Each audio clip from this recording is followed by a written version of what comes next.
Good afternoon, fellow PMappers, and to our dear viewers. Welcome to the most awaited program here in PMAP, the People Manager on Cam. This is the online show of the People Management Association of the Philippines, or PMAP, the premier organization of HR professionals, people managers, and leaders in the country. Thank you for joining us once again in this afternoon field, learning about people, leadership, human resources, innovation, and business. I'm now looking at our viewers and participants from all of our socials.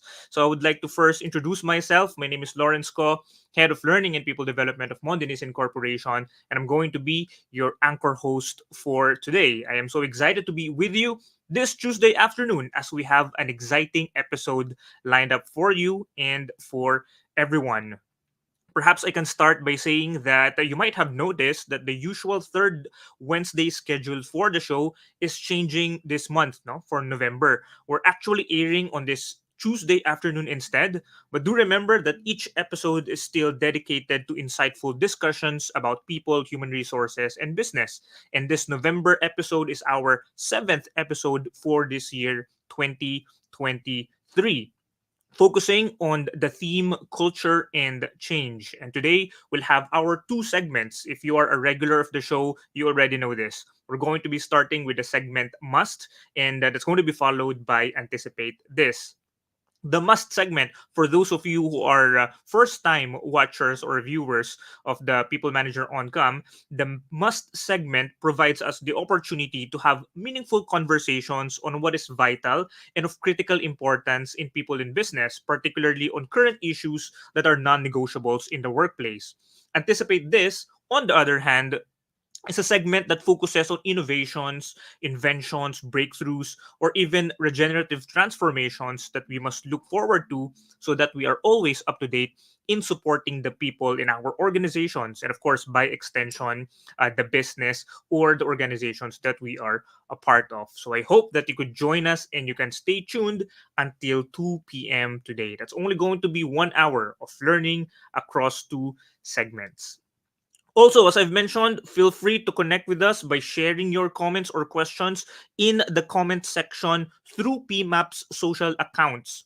So we are live on our LinkedIn page, on Facebook, and on our YouTube channel. So later on, I will be able to read your insights while actually on the show. So if you also have questions, that would be a good opportunity for you to type them in, and I will be asking that to our guest speakers.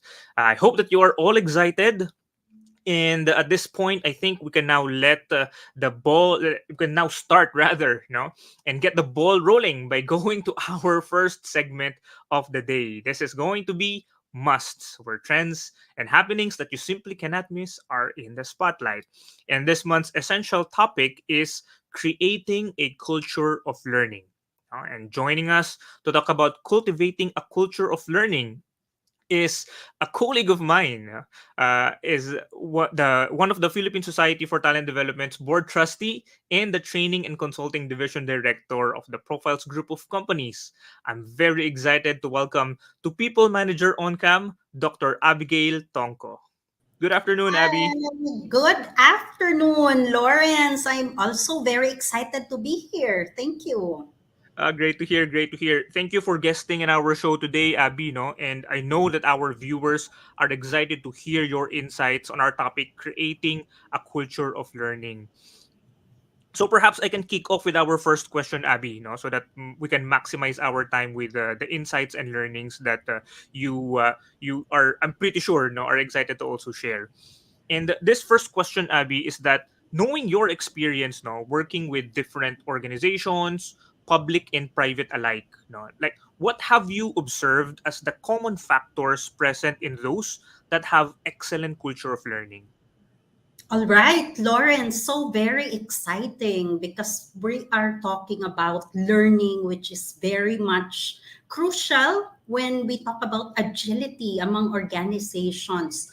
In our field of work in the Profiles group of companies, wherein we handle consulting and training projects, one of the things that we have noticed as being common among organizations who totally embrace the learning culture is an understanding of the term learning. Because when we talk about learning, what usually comes to mind? Usually people think about reading, going to school, attending trainings, right? That's what we think about when we think about the word learning. But for organizations who embrace the learning culture, most of them, if not all of them, understand that learning is about adapting effective habits, adapting effective technologies, adapting efficient ways of doing things. And I think we can put the practices and factors into an acronym, Lawrence, just so it's easy for our what viewers to remember later on. I'd like to use the acronym LPI as an acronym among learning organizations, with L standing for leadership. We know that when we talk about culture, leaders play a crucial role in terms of role modeling, in terms of setting up norms for knowledge sharing. Um, uh, P would be psychological safety, because we know that for us to be efficient, effective, when we are trying to promote organizational learning, we need people to be comfortable and empowered to speak on their thoughts, their ideas, to learn from mistakes, to share about what they learned from failures and mistakes, because that's the only way that you will learn on the job, right?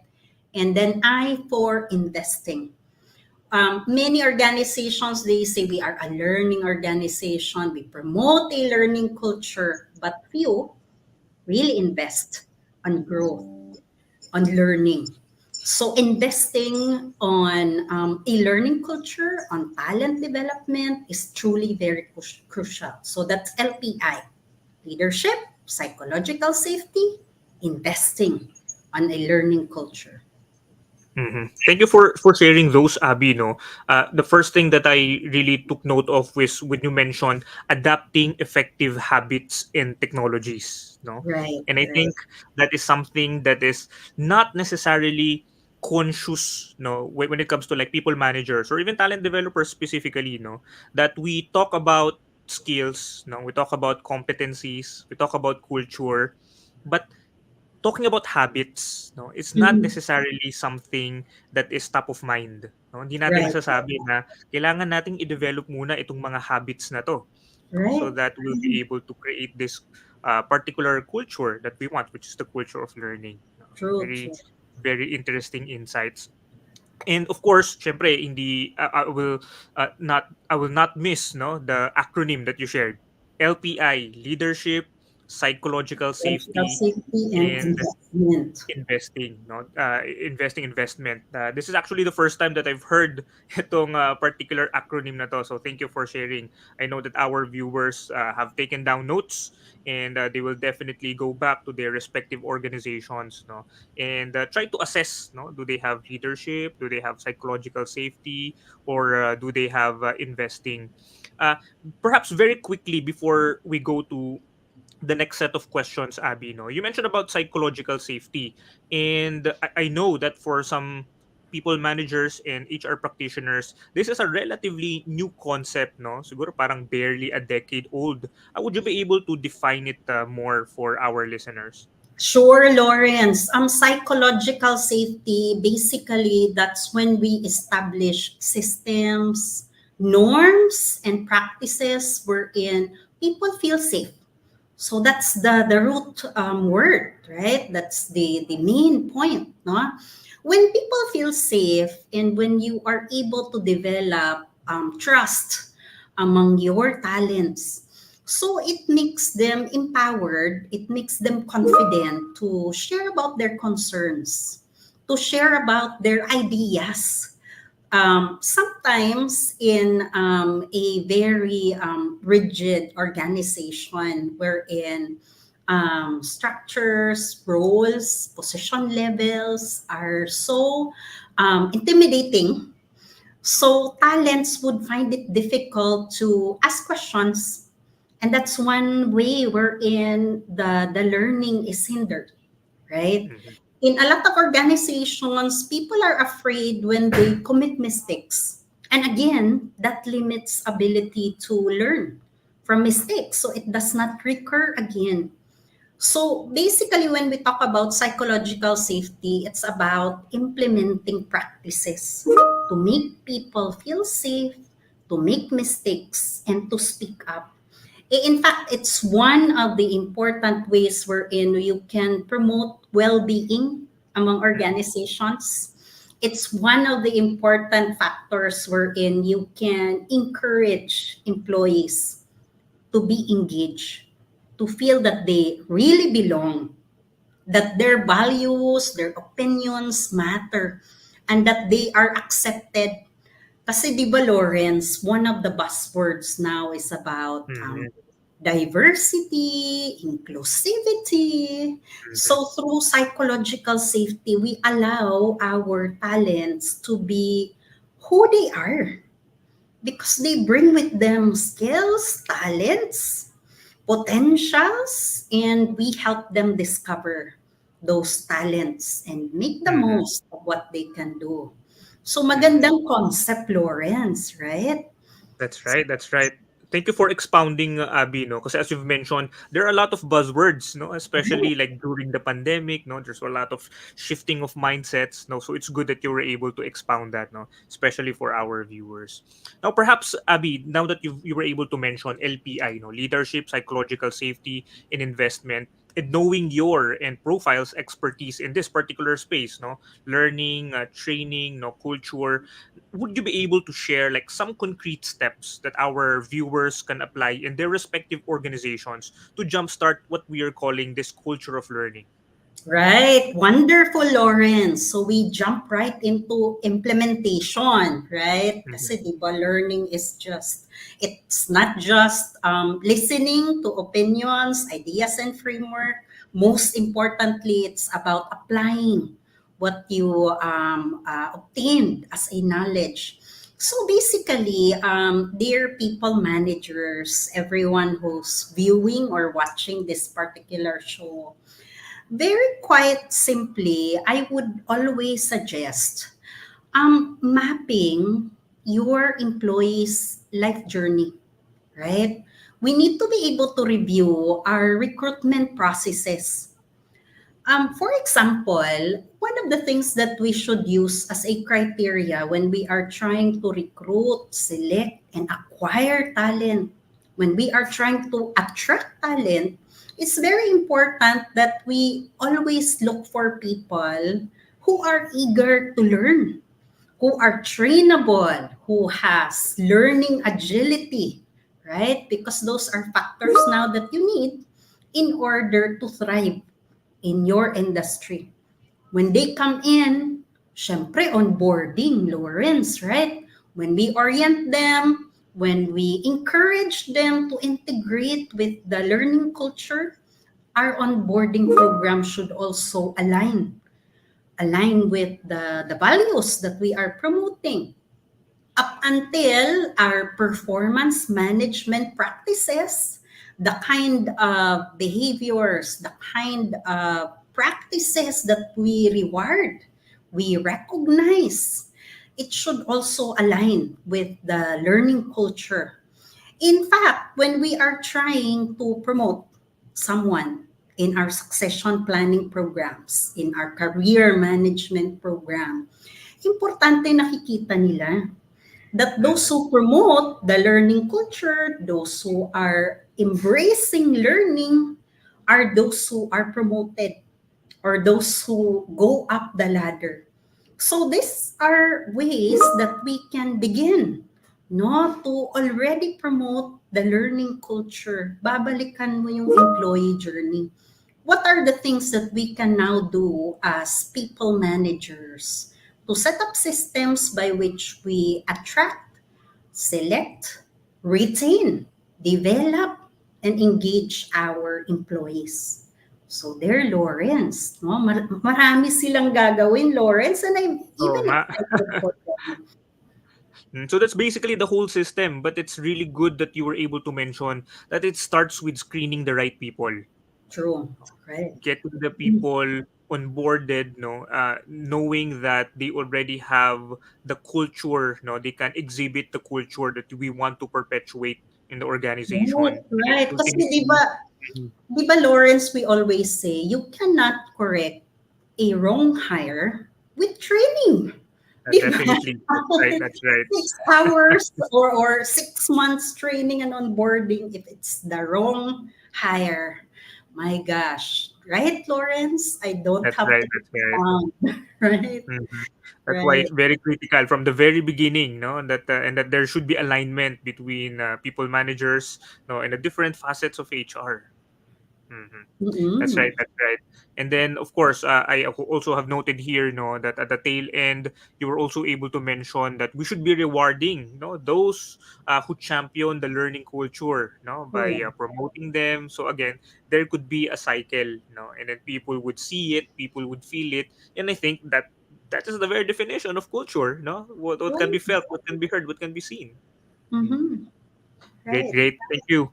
No, so I think at this point meron ng framework, that our viewers can follow. They can start with the LPI, looking at Mm-hmm. leadership, looking at psychological safety, looking at their investments, and then, coming from what you were able to suggest to them, some concrete steps that they can do. Perhaps review their system, from end to end, and you were able to give very specific points in the journey, in the employee journey, where we can make an impact towards developing a culture of learning. So thank you so Right. much for sharing those, Abby. Now, of course, People Manager on Cam has a good mix of viewers. Some are experienced people managers, Mm-hmm. while some are relatively greener and newer to the field. So this question is going to be for the latter audience. Like, what advice can you give our more junior practitioners so that they themselves can continue growing and developing? All right, wonderful. Lawrence, for me, the steps that I will recommend, it's not just for junior practitioners, right? You could be so competent right now. You could consider yourself an expert right now, but 3 years, 6 months down the line, changes come, right? Because change is here, right? We are dealing with disruptive changes, with emerging technologies, and the only way that we will survive and thrive as professionals is to always learn. So, some concrete steps that you can do as a practitioner, whether new or tenured, would be number one, to network. I would really advise people to network. Be part of professional organizations like PMAP here. PMAP has robust learning sessions, webinars, even this particular interview, right? You get to network with people who are abreast with trends in the HR industry, right? You could network in PSTD, in when you'd like to keep abreast with talent development practices, systems, right? So networking allows you to stand on the shoulder of giants, so that as you listen, as you try to understand and pick their brains, right? You also develop the right mindset. Number two would be to read. Really, right now there's no excuse right now for you not to be able to learn, right? The internet, you can learn from YouTube, you can learn from even TikTok. Now it's being used to learn.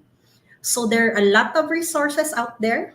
All you really need to do is to make sure that you take full advantage. of these opportunities. Gone are the days, di ba, Lawrence, sa una pumunta tayo ng library. Di ba? Ngayon, hindi na ganon ang new generation. All learning resources are right there. Number three, I would encourage people to really get a mentor.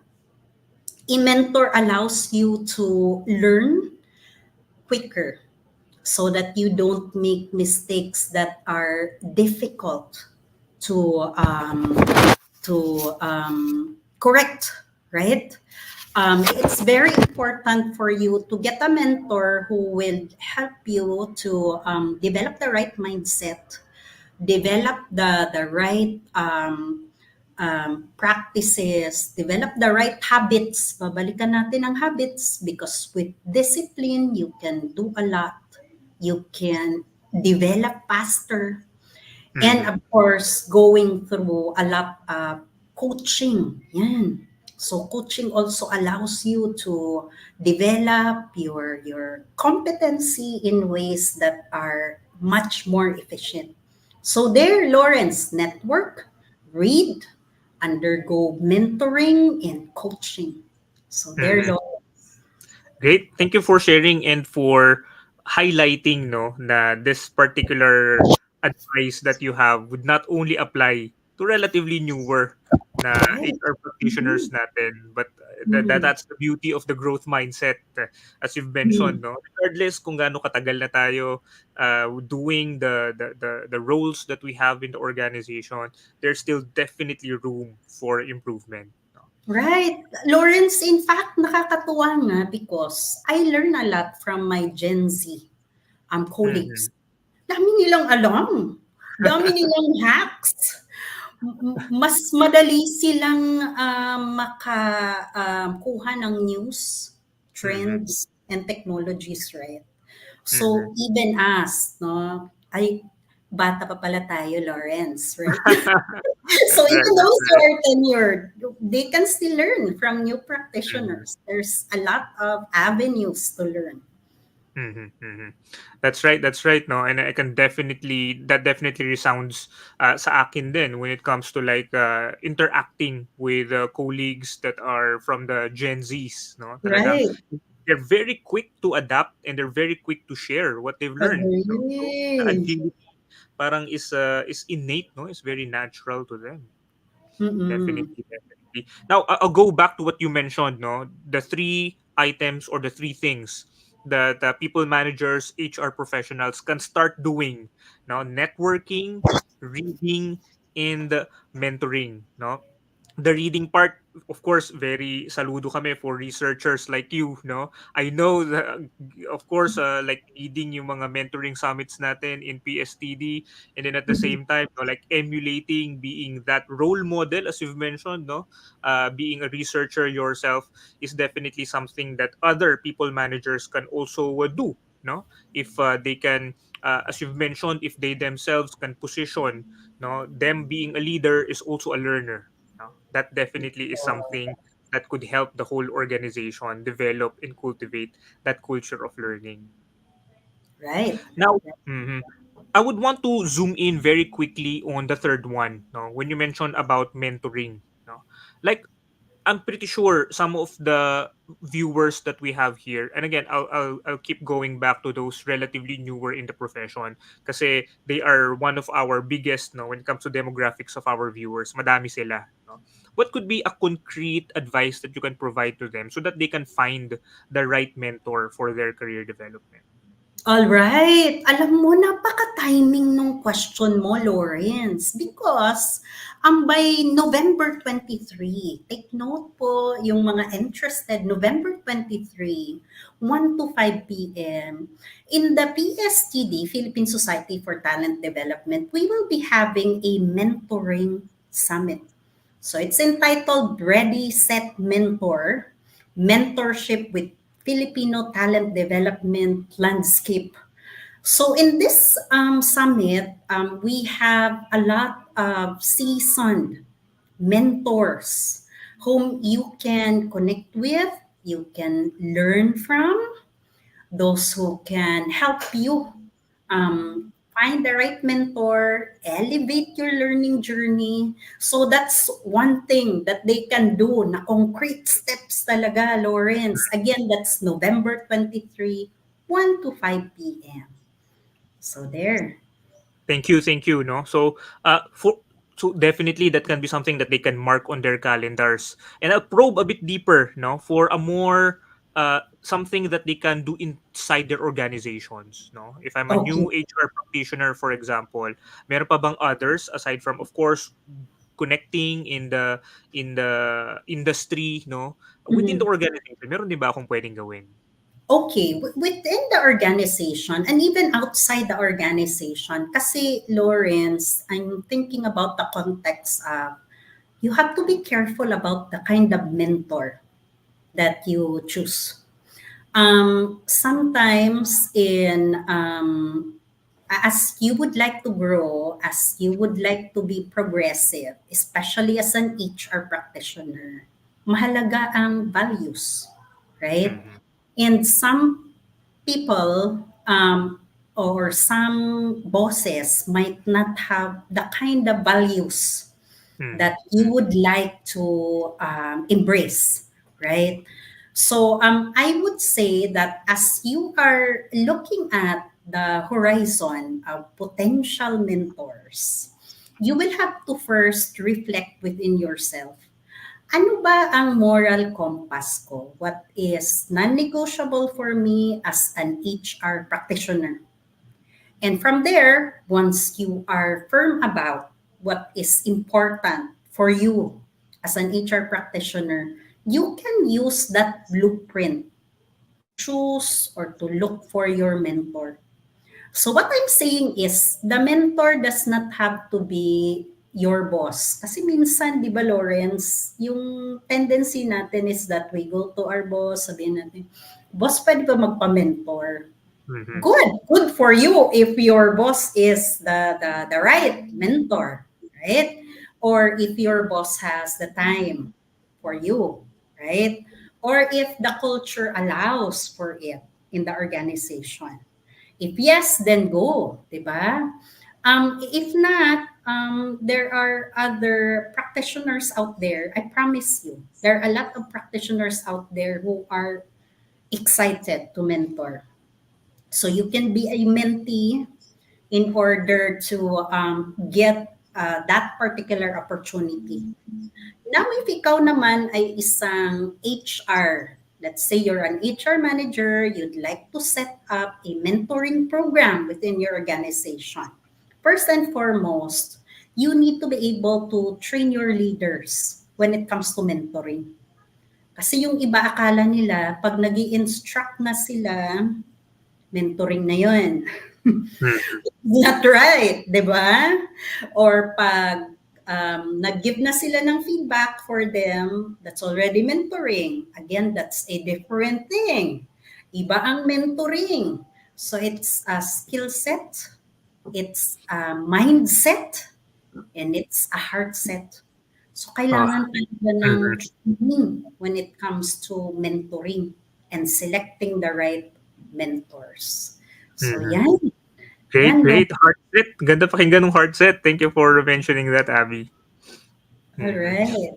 Yeah, Mm-hmm. no. So, thank you for, of course, thank you for indulging me, no, in terms of expounding more on mentoring. Kasi, of course, networking, reading, no, those are definitely something that can be done on a personal level, no, individual Mm-hmm. initiative and endeavor. But mentoring can be transformed into a much bigger program within the organization. No? So that's why I asked more questions regarding that. Thank you so much, Thank you, Abby. Lawrence. Thank Now, you. at this point, I know marami pa tayong pwedeng pag-usapan, no?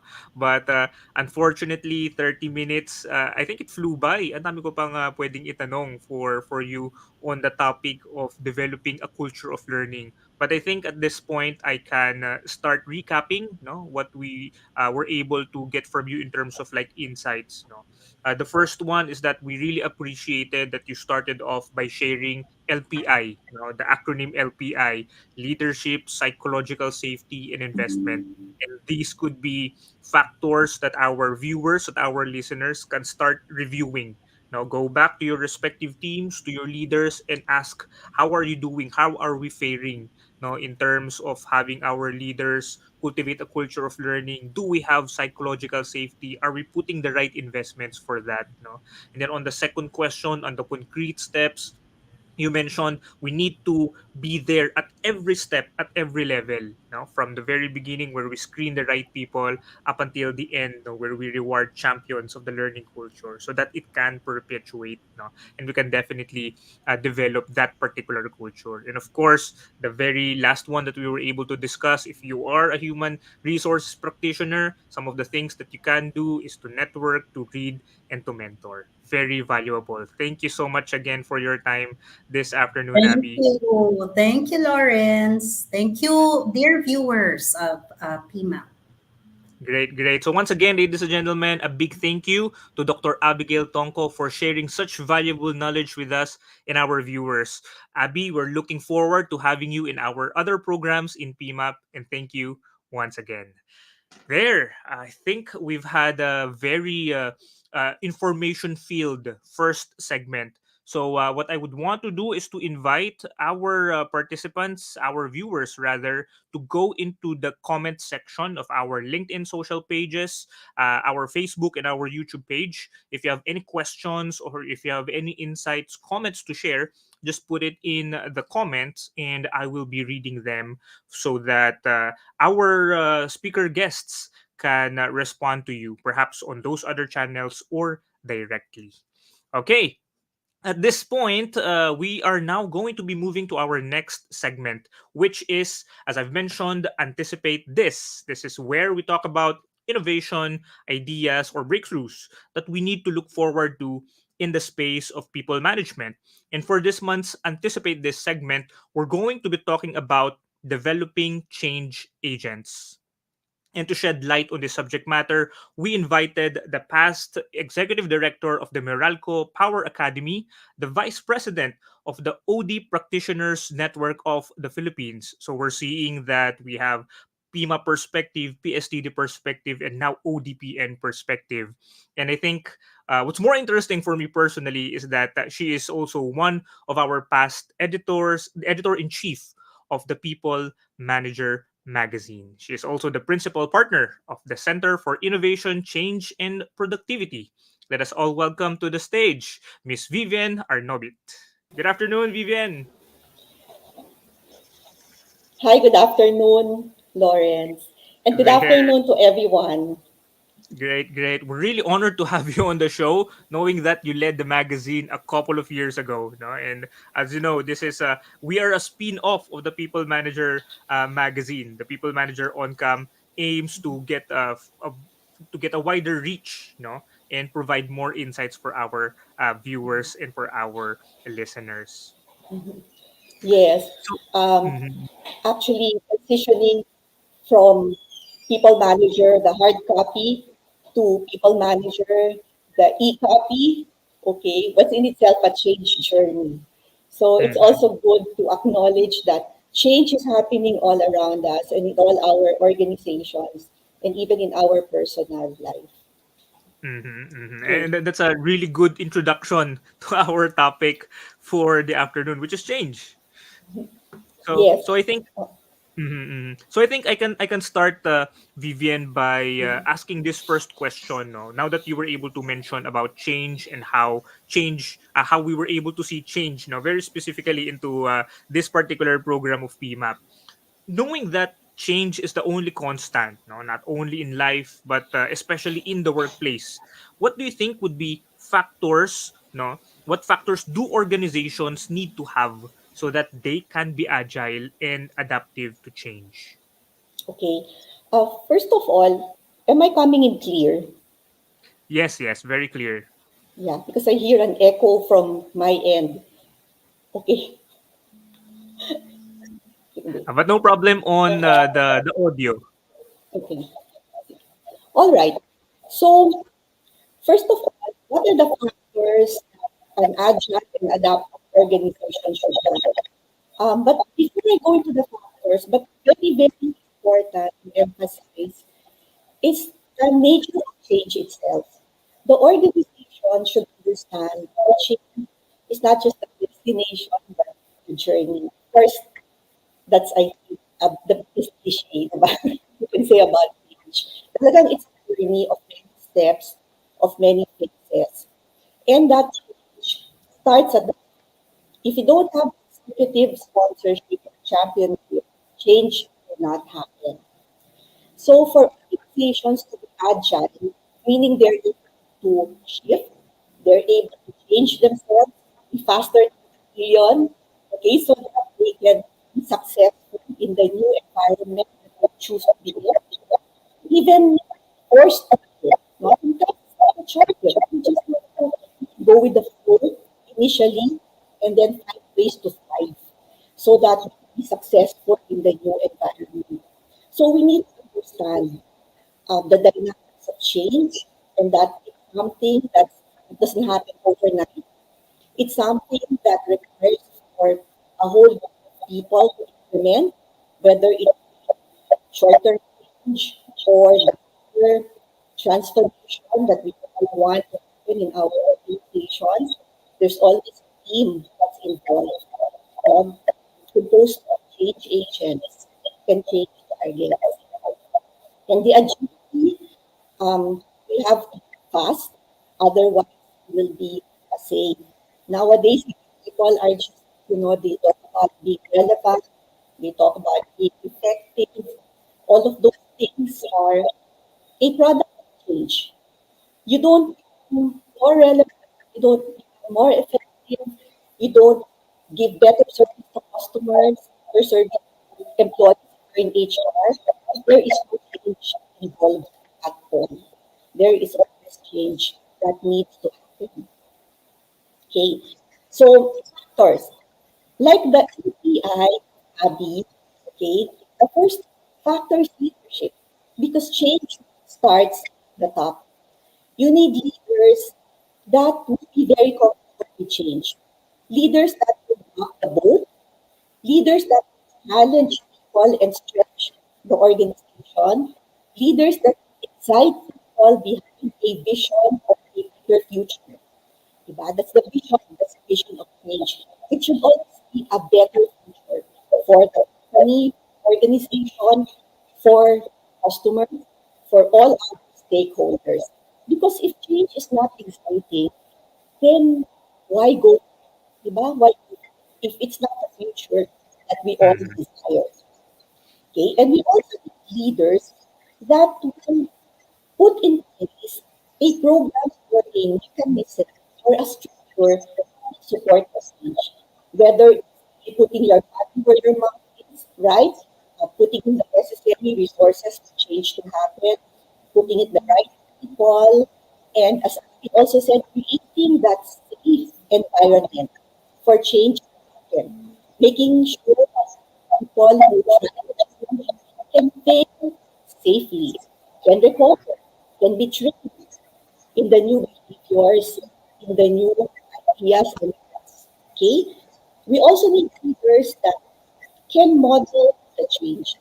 It's useless for people to say change, for leaders to say change, if they do not model change. If people see them just in lip service language, they themselves should be the model of change. The desired behaviors they need to start also up. So leadership, that I said I'm okay, but that's really just how important leaders are in creating an organization that's agile and can adapt quickly to change. The next factor is a good change management plan. Because change is a journey, you need to know how to get there. You need to identify the steps, you need to identify sources, the people, and the methodology in there. Nowadays, technology will be part and parcel of that plan, right? Technology makes it cheap. Okay, so a change management plan and a good communication plan for all the stakeholders of the change. When we had our first transformation project in Tongco, I was part of the change the communication team.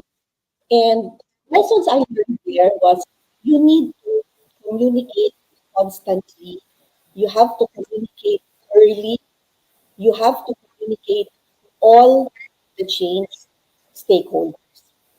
By communicating early, even before people start to feel the change, they have to know about it, they have to understand it, they have to know how they will be affected by the change. Even before they see anything that's happening, they have to know early. Next, communicating all messages. From our consultants, the ones that deals with the change, they always have the rule of three. The same message communicated in three different ways. So, it's like at that time, wala pang masyadong social media, di ba? Tsaka wala pang masyadong technology.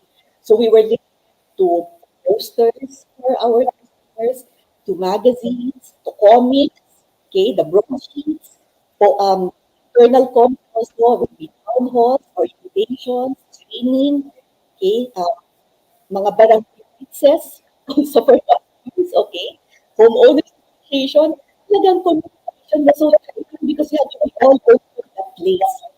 Nowadays, no excuse for not communicating because of all the media, the different media and platforms that technology enables.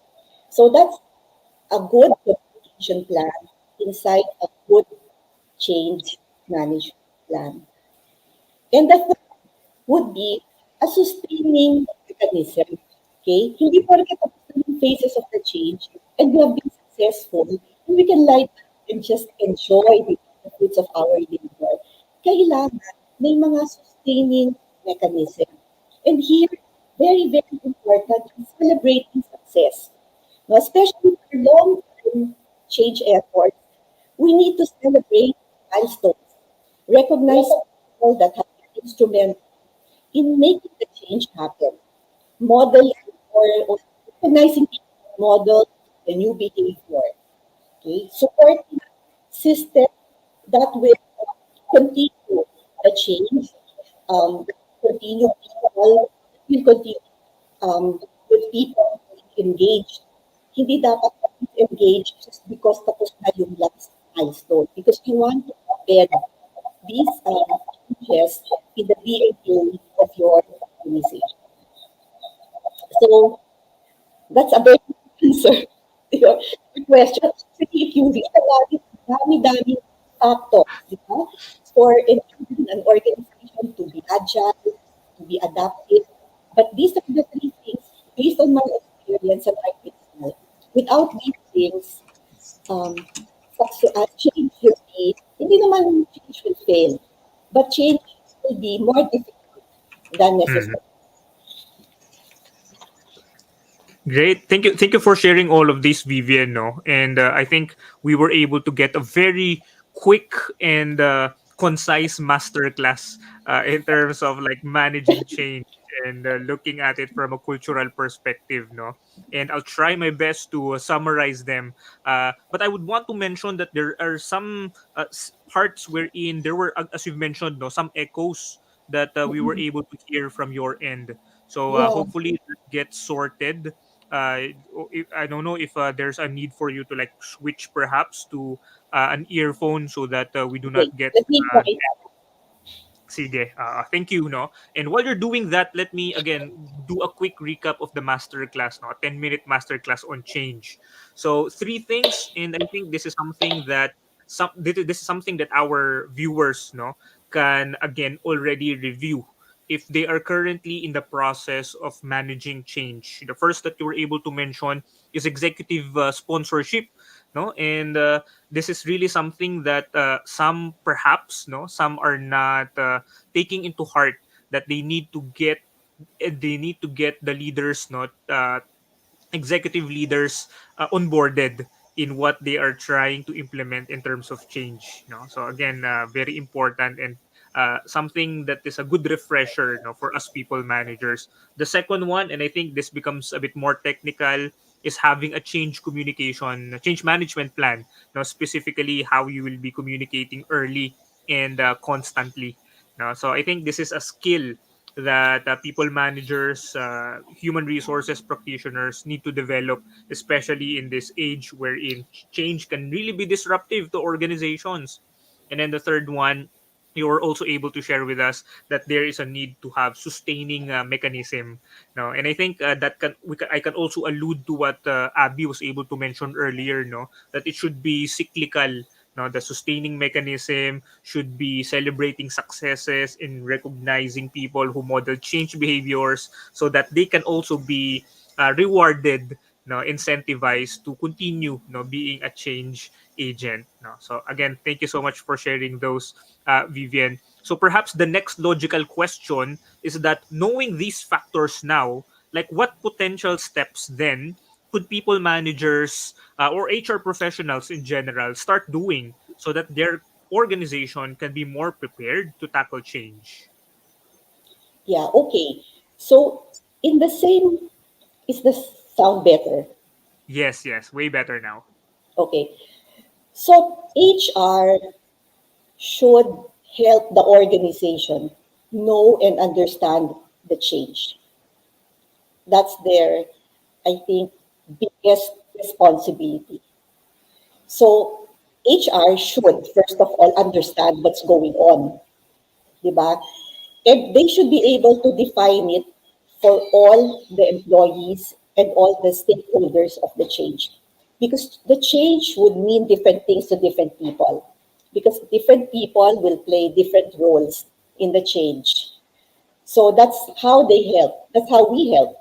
Define the change, define the impact of the change to the different stakeholders. And then what would it take for the different change agents to contribute to the change? Do I need more skills? Do I need to go for training? Okay. Do I need to um, develop my team members so that we can all contribute to making the change happen? So the HR should help the organization transform itself so that it can make change better. So in CICP, we have a framework of the four E's in transforming or in transformation. First, leaders should enlist people behind the change. So ito na yung the leaders play a critical role painting a good vision for change. They should enlist people. They should make sure that people are on the bus. Next is they need to make sure that people are enabled. So ito na yung capacity building, which is really HR's forte, di ba? So HR should do the capacity building, should make sure that people have the development that they need, the knowledge, the skills, the behavior, a clear definition of the new behaviors that need to be demonstrated. Next is energizing. Kailangan high energy for change, di ba? Because pag low bat, mabagal ang change. So people should be energized. Me coming from an That's right. That's energy right. company, di ba? I understand power. And nowadays, what is power? Information age na, di ba? So Mm-hmm. information is power. People should know, people should understand. So communication for engagement of all stakeholders. That's very key to making sure that people are energized. And then empower. Ensure that people can perform, that people are given an opportunity to demonstrate new behaviors, to be part of the change. And of course, no, celebrating success. So I remember in the first Meralco Transformation Project, as I was telling you about earlier, we had Spanish consultants. And every time we would reach a milestone, and milestones are, diba, not that easy to achieve. Some Mm-hmm. milestones are even more difficult than others, right? But every time we reach a milestone, then the Spaniards would look at each other and they would say, "Vamos a tener una fiesta. Let us party and let us celebrate." And I've never forgotten that. And part of celebrating success for Meralco then was we had a Celebrate Success Fund. It was a charge account where we could, charge a box of pizza, for a lunch out, for coffee, iba, for people to celebrate, for leaders to celebrate small successes. Because success builds on success. So you have to celebrate. Okay. So that's the biggest part of HR, di ba? Enable the organization to be ready for change.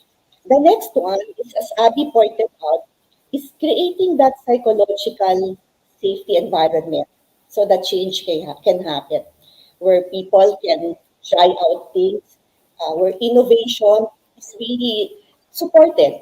Hindi lang siya byword or lip service, di ba? Where people can try their innovations and not be afraid to fail, where they can try and try and try again.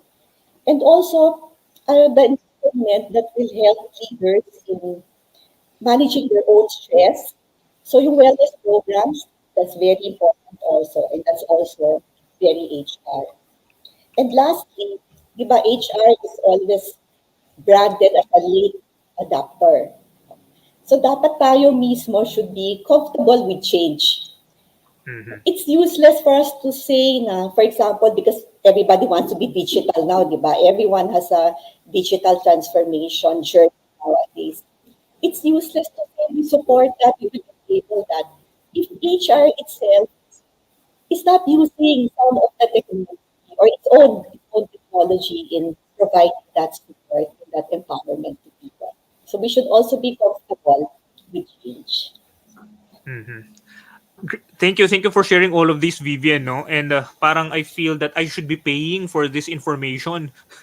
Parang they're very technical. There are definitely something that can already be applied, no, in our respective organizations, no, and it's a relatively comprehensive list, no, that we can either like just check, no, and then get what we can use in the context of our organizations, or perhaps just take it fully, no, and try to benchmark what we're doing in our respective companies, no, in our respective teams, so that we can be culture agents, no, coming from this conversation, no. And as you've mentioned, I think, and what's really good here is that it's actually you expounding more on your response to the first question, because as you've started, leaders should enlist people, no, so that they can be onboarded, no.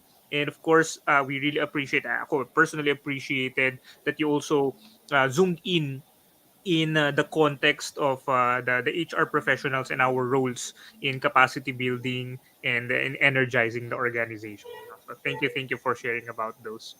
And siguro perhaps a good segue na rin for this one, Vivian. And I know that some of our listeners will now ask this question, no?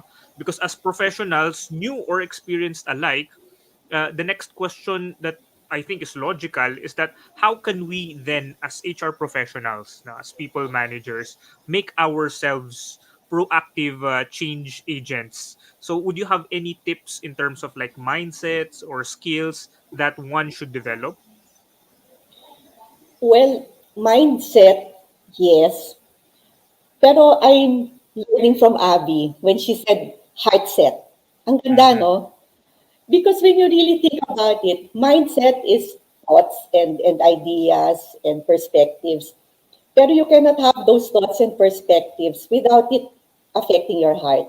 So closely linked yan to emotions. So mindset and heart set.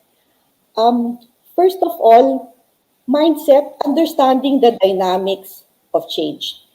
Okay? So for us to be skilled change agents, we have to understand change. I think that's elementary. Pero ang heart set doon, how do we personally respond to change? Diba? It's also that degree of self-awareness to know how we ourselves respond to change in our own lives. So comfortable ba tayo with change? Or do we shun change? So we cannot be effective change agents if there is not that awareness of our own selves. It doesn't mean, though, that if we are afraid of change, if we are change averse. We cannot be effective change agents because if we are aware, then we can help ourselves to change. Kasi we have to learn also. Okay, but next is, do we appreciate diversity? Okay, so that's a mindset also. Hindi tayo dapat takot sa different opinions. The more opinions, the better. The more people from different perspectives, from different persuasions, then you can really appreciate the breadth of what's happening and then consolidate and then come up with the best, whether it's the best communication or the best program or everything. But just to know that everybody brings something to the conversation. Okay. So next naman is to also establish our own credibility. Because change yan eh. Hindi yan madali, di ba? In fact, si John Cotter said that change is difficult. Mm-hmm. And more than 80% of change efforts can fail, di ba? Can fail. So if you are a change agent, what will make people listen to you? What will make people follow what you say if you don't have credibility? So dapat magandang change record mo, di ba? People can rely on your word, on your sincerity, on your empathy. Okay? And you have also to understand power and influence because we will need to tap on the people that have the power to lead the change, the people who need to communicate the change, and we have to our own selves diba, wield a certain amount of power and influence in our own area. So that is a skill also that we need to do. So I think ang bottom line dyan is to always sharpen our saw, Mm-hmm. no matter how new the change may be, or if you don't like the change. I think we owe it to ourselves to always learn about it, know what it's all about, and see how it can contribute to the organization, how it can even help us in our own lives. So in sharpening the saw, for example, I learned a lot of things from the dinner table from my own children when they say things, when they talk about things, the buzzwords, di ba? Like what's trending, di ba? Yung mga ganyan-ganyan. So you kind of want to know what it's all about and how it can help you become better at what you do, whether it's for personal stuff or for organization stuff. So renewing ourselves, constantly sharpening our soul, means that we're also always going through some change ourselves, diba? Personal change, so that we can become more relevant and more effective. That's really good, no? Like hearing that we can first manage our personal change, no? And then learning from that, being able to establish a good track record of like personal changes, no? And then showing that to the organization, and then joining them in leading in managing organizational change. Parang it connects, no? And it makes for a full circle of how an HR professional, no, can really be embedded and can really be a change agent, no, not just for his or himself, no, for his or her team, but also to the whole organization. So thank you for connecting all of those dots. And I actually now I'll have a lot of things written in my notes, no? And I hope that we can have a much deeper conversation with this, because I know we're barely scratching the surface, no, Vivian, if we're talking about change and what can be the models. I mean, I can just imagine conversations happening in ODPN, you know, that would talk about these things in much more detail, no? Yes, that's what we eat for breakfast. Change management. Change management. Okay, great. Thank you so much. I think we cannot stress that enough, no, for gracing our people manager on cam episode this November, no, having our past EIC join us and share all of these thoughts. Again, very very valuable. And likewise, we hope that we can invite you for a much more in-depth conversation, Vivian, for our other programs within the People Management Association of the Philippines. Thank you once again for your time, Vivian. Okay. Thank you for having me. I enjoyed the conversation. Although I thought I did monopolize it, right, Lawrence? Thank you, Vivian. Again, looking forward to seeing and working with you again. Thank you so much and Okay. have a good Okay. afternoon, Vivian. Yes. Bye-bye. Bye bye. Thank you. Great, great. And that actually brings us to the end of this month's episode. We trust that you've gained a wealth of knowledge. And until next time, and we would want to ask for you to, of course, always stay curious. To all of our viewers, thank you so much for tuning in with us. Join us again next month, December, for the latest topics and discussions in the world of people management. Again, my name is Lawrence Co of Mondenison Corporation, and this is the People Manager on Cam.